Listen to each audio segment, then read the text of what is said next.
ఏమైంది bro dull కూర్చున్నావు? ఏముంది బ్రో, ఏబీసీ మ్యాన్లో లోన్ అప్లై చేసా, రిజెక్ట్ అయింది. అవునా? నువ్వు జాబ్ చేయవు, బిజినెస్ చేయవు, లేదా ప్రాపర్ డాక్యుమెంట్స్ కూడా లేదు, లోన్ ఎలా అప్లై చేసావు? నాకు అప్పుడు తెలిసింది అవన్నీ డాక్యుమెంట్స్ కావాలని చెప్పి. నీకు ఎన్నిసార్లు చెప్పినావు లోన్ అప్లై చేయాలంటే నీకు ఇన్కమ్ ప్రూఫ్ ఉండాలి, అప్పుడు నీకు లోన్ వస్తుందని చెప్పి. అవును, కాబట్టి అర్థం కాదు. ఎవరైనా లోన్ సపోర్ట్ కోసం వస్తే నువ్వు డాక్యుమెంట్స్ అడుగుతావు, వాళ్ళతో డిస్కస్ చేస్తావు, తర్వాత లాగిన్ చేసి డిస్బర్స్మెంట్ చేస్తాము. కానీ వాళ్ళేంటి లోన్ కావాలి అనగానే రెండు కూర్చొని లోన్ ఇస్తామన్నారు. ఎందుకంటే ఏం చెప్తాం బ్రో, టార్గెట్స్ చూపించుకోవడానికి. మన దగ్గర అలా లేవు. నువ్వు ఇవన్నీ అడుగుతావునే బ్రో, వాళ్ళ దగ్గరికి వెళ్ళాను కానీ ఏం చేస్తాం, రిజెక్ట్ అయ్యాను. అయినా మన దగ్గర ఈ సర్వీస్ ఉన్నప్పుడు లోన్ ఎందుకు అప్లై చేసావు?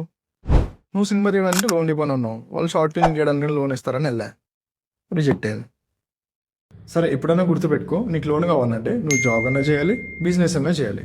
నువ్వు ఒకవేళ జాబ్ చేస్తే నీ శాలరీ స్లిప్స్ చూసి లోన్ ఇస్తారు, ఒకవేళ బిజినెస్ చేస్తే ఐటీఆర్ చేసి చూసి లోన్ ఇస్తారు. ఓకే, ఆ లోన్ రిజెక్ట్ అయింది. మీ లోన్ రిజెక్ట్ అవ్వద్దంటే సివి సపోర్ట్ తీసుకోండి.